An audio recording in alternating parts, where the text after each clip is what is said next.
see on screen, this is a book, and the book name is Reliance of Traveler. The ये Traveler. Actually Islamic शरा की Islamic शरियाई जो manual है उसकी दुनिया में सबसे बड़ी किताब है ये, जिसका अच्छा। इंग्लिश वर्जन जो है, इंग्लिश वर्जन का नाम है रिलायंस ऑफ द ट्रेवलर। इसका अरबिक नेम अलग है।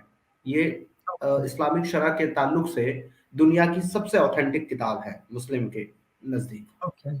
इस किताब का पेज नंबर 625 और हदीस नंबर है 012.3। और इसका ओरिजिनल टेक्स्ट इन बुक जो है वो ये आपकी स्क्रीन पर अरबी में लिखा हुआ है। अगर जी। आपको इसको इंग्लिश की लैंग्वेज में पढ़ना है तो यहाँ पे लिखा हुआ है वमिन अवती बिहिमत औ अमरात मय्यतत औ हयात फीमा दुन अल फराद औ दरियत यमलिक बिदाह औ उख्तत अमलाक मतकुल्लाह औ वता जौजिका फी अलहादा फी अल दुबर औ अस्तमा बिआदिही अंत अल अमरात ला हादा इलाहा व याजिरह। यानी कि इसकी अगर आपको हिंदी ट्रांसलेशन पढ़नी है तो वो इस तरीके से हम्म। है कि हम्म। जो कोई किसी भी जानवर या किसी महिला जिंदा या मुर्दा के साथ, अपनी बीवी के साथ या अपनी गुलाम लौंडी के बिना, यानी कि उसकी बीवी भी नहीं है वो और उसकी लौंडी भी नहीं है, दो ही जायज है हम्म। ना इस्लाम में कि या तो बीवी के साथ कर सकते हो या तो आप गुलाम हम्म। लौंडी सेक्स स्लेव के साथ कर सकते हो। हम्म। लेकिन अगर कोई भी इंसान किसी जानवर या किसी महिला के साथ जिंदा हो या मुर्दा हो, बिना निकाह के या बिना लौंडी के संभोग करता है, यानी उसके साथ इंटीमेट होता है, सेक्सुअल रिलेशनशिप। इंटरकोर्स करता है, सेक्सुअल इंटरकोर्स करता है, या उनमें से कुछ या उसकी बहन का मालिक होगा, यानी वो अपनी बहन के कुछ हिस्से का या पूरे का मालिक होगा जो उसकी मिल्कियत में है, उसके स्वामित्व में है। यानी कि मैं इसको एक्सप्लेन कर देता हूं ताकि समझ में आए आपको भी और व्यूअर्स को भी। ये ऐसा है कि आई वॉज काफिर before, I was non Muslim. उसके बाद मैं पहले नॉन मुस्लिम था और मैंने बाद में इस्लाम से प्रेरित होकर के इस्लाम को एक्सेप्ट कर लिया, कबूल कर लिया। लेकिन जो मेरी बहन थी वो काफिर होने के ताल्लुक से, क्योंकि मुसलमान को तो सेक्स स्लेव नहीं बनाया जा सकता और माले गनीमत नहीं बनाया जा सकता, तो इसलिए अगर वो काफिर, मेरी बहन जो है, अगर वो काफिर ही रही, मैं मुसलमान हो गया और वो किसी तरीके से या तो जंग के बाद मुसलमानों के हाथ आ गई या तो किसी ने उसको बेच दिया और वो लौंडी बन गई किसी भी तरीके से, अगर वो गुलाम लौंडी बन गई और मेरी सगी बहन है, मेरा ब्लड रिलेशन है उसके साथ, और मैं बन गया मुसलमान, तो अगर मैं उसको पैसे दे करके खरीदूं या मैं उसको जाकर के कॉन्करर कर लूं, एज उसको लौंडी बना लूं, तो वो भी मेरे लिए हलाल है, जायज है। सगी बहन, सगी सिस्टर, इस हदीस का इंटरप्रिटेशन जो मैं सामने रखा हूं वो यही है। इसके आगे अब ऐसी, अब यहाँ पे कुछ कैटेगरीज आ गई है। एक तो जानवर के साथ, एक किसी वुमन के साथ, चाहे वो डेड हो या अलाइव हो, या बिना निकाह और बिना लौंडी के, या अपनी सगी बहन जो कि उसकी मिल्कियत में हो, उसकी यानी कि उसकी अपनी जो है ना सेक्स स्लेव, अपनी गुलाम लौंडी हो, या मासिक धर्म यानी कि जो मेंस्ट्रुअल साइकिल जो होता है विमेंस का, उसमें कोई अपनी बीवी के साथ, या दुबुर, दुबुर का लफ्ज आता है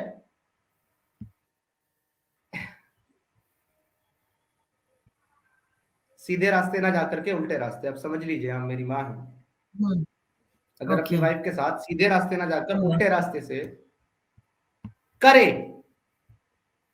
या मेस्ट्रुबेट करे अपने हाथ से, चाहे आप एक विमन ही क्यों ना हो, यानी कि यहां पर क्लियरली बता दिया गया कि ये समलैंगिकता, होमोसेक्सुअलिटी जो है, अब एक विमन के साथ किस तरीके से करेगी होमोसेक्सुअल होने के बाद। सही बात। एक आदमी अगर एनल के तरीके से जा रहा है तो वो किस में जा रहा है, होमोसेक्सुअलिटी में। अगर कोई ये सारे काम करता है तो इस्लामिक शरा reliance of the traveller page number 625 हदीस नंबर 012.3 के अकॉर्डिंग उसने कोई ऐसा क्राइम नहीं किया जो माफ ना किया जा सके और वो माफी के लायक है और उसको कोई सजा नहीं। अच्छा, मतलब अगर ये यहाँ सारी चीजें हराम हैं, ये सारी चीजें गलत हैं, तो सजा क्यों नहीं है? तो क्या कुरान में कहीं पर लिखा हुआ है कि ये गलत है? एक्चुअली कहीं पर ऐसा दिया हुआ है that a man with a man और a woman with a woman, कहीं पर ऐसा आया है कभी कि दिस इज रॉन्ग? एक्चुअली इनके पास ले दे करके कुरान से एक दलील है जो कि कौम लूत की है। एक इनके मुताबिक लूत एक की, हाँ। लूत अलैहिस्सलाम के एक नबी गुजरे हैं। हम्म उनकी जो कौम थी, उनकी जो ट्राइब्स, उसका जो ट्राइब था, वो लोग क्या करते थे, वो विमेंस के साथ नहीं करते थे, वुमेन के साथ नहीं करते थे, वो होमोसेक्सुअलिटी को प्रेफर करते थे। उसमें बताया गया है कि उनको जो है इस काम से रोका गया कि तुम जो है ये काम जो कर रहे हो वो गलत है, इसको मत करो। और जब वो नहीं माने तो अल्लाह ने अपने फरिश्ते जो है, अब वो कम उम्र बच्चों के साथ करते थे, अपने फरिश्ते जो है वो कम उम्र बच्चों की शक्ल में उनके पास भेजे, और जब उन्होंने उनके ऊपर नजर डाली तो अल्लाह ने उनको अजाब दिया। ये कौम लूत की बात हो गई है। बट द प्रॉब्लम इज कि पिछली जितने भी शरीयत हैं या पिछले जितने भी हुक्म हैं कुरान के, वो शरीयत मोहम्मदी पर खत्म है, अप्लाई नहीं किए जाएंगे, फॉलो नहीं किए जाएंगे।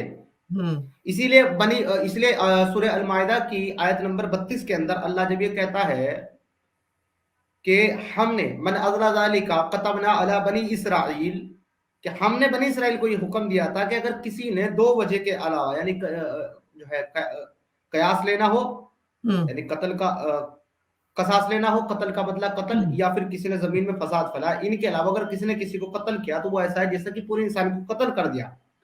लेकिन 33 में आके बोलता है, ए मोहम्मद, ये हमने बनी इसराइल को दिया था, तुम्हारे लिए हुक्म है कि जो तुम्हारे खिलाफ हर्ब करे उसको मार, या जो जमीन में फसाद फैलाए, उसकी सजा यह है कि तुम उसके हाथ पांव काट डालो, उसकी जो है ना उसको सूली चढ़ा दो, उसको मार डालो, उसको वतन से निकाल दो, और ये दुनिया में उसकी सजा है, मरने के बाद आखिरत में हमसे अजाब देंगे। यानी कि अल्लाह ने कहते हैं कि पिछली कौमों को हमने हुक्म दिया था, लेकिन अब ये हुक्म नहीं है, एब्रोगेट, खत्म। तो आज जो शरीयत मोहम्मदिया है उसी को फॉलो किया जाएगा। इसीलिए मेरा सवाल यह है कि शरीयत मोहम्मदी में मुझे इसकी सजा दिखाओ, क्या है, कहां है? अगर कोई इस काम को करता है तो उसकी सजा क्या है, दुनिया में या आखिरत में, कहीं भी दिखाओ। इवन दो अल्लाह तो जो है वो खुद पेश करेगा जन्नत में, आपको पता है ये चीज? हाँ, गिलमन, हाँ। 12-12, 14-14 साल के लड़के अल्लाह खुद पेश करने की बात कर रहा है। मुझे इतनी हंसी आती है, एक साहब की मैंने पोस्ट देखी फेसबुक पे, लिखते हैं कि अल्लाह ने जो दुनिया के अंदर, अल्लाह ने दुनिया के अंदर शराब हराम की है। अब कौन सी आयत में की है मुझे आज तक नहीं मिली, दिखा देंगे तो मैं भी मान लूंगा हराम की है। अल्लाह ने कभी हराम नहीं की शराब, ये तो मोहम्मद ने की जो वो पी नहीं पाया। तो ये कहता है, लिखता है कि अल्लाह ने शराब हराम की है दुनिया में, तो जो दुनिया में यहाँ शराब पिएगा अल्लाह उसको जन्नत में शराब नहीं पिलाएगा। कितनी मजे की बात है, कितनी मजाक की बात है। वो सारी चीजें जो यहाँ हराम है, जो सारी चीजें जो यहाँ नहीं करनी, वही सारी चीजें तुम वहां दे रहे हो। सही बात है। अगर एक भी मुसलमान के पास इसका ऑथेंटिक रेफरेंस हो कि अगर ये कोई काम करता है तो उसकी शरा के अंदर, शरीयत के अंदर क्या सजा है, तो उसको मेरा ओपन चैलेंज है कि वो आकर के दिखा दे मुझे कि ये सजा है शरीयत के अंदर, कोई इस काम को अगर करता है। ये कहेंगे कोड़े मारे जाएंगे, कहेंगे संसार किया जाएगा, कहेंगे ये किया जाएगा, या अब ये जलेबी बनाएंगे तो ये जानवर की हदीस देंगे कि किसने जानवर के साथ किया, आप बता रहे हो जानवर के साथ किया तो उस जानवर को मार दो। अरे भाई, उस जानवर को मारना, उस इंसान की क्या सजा है? हाँ, सही बात है। उस जानवर बेचारा, वो तो बेजुबान, उसको तुम वो कर रहे हो, वो बेचारा वो क्या करेगा? मतलब उसको क्यों सजा दे रहे हो, उसको क्यों मारना है? इस इंसान का क्या जो कर रहा है? सबसे मेन तो उस इंसान का क्या है जो ये कर रहा है, उसके तो कोई सजा ही नहीं है। मतलब अजीब सा एक वो है।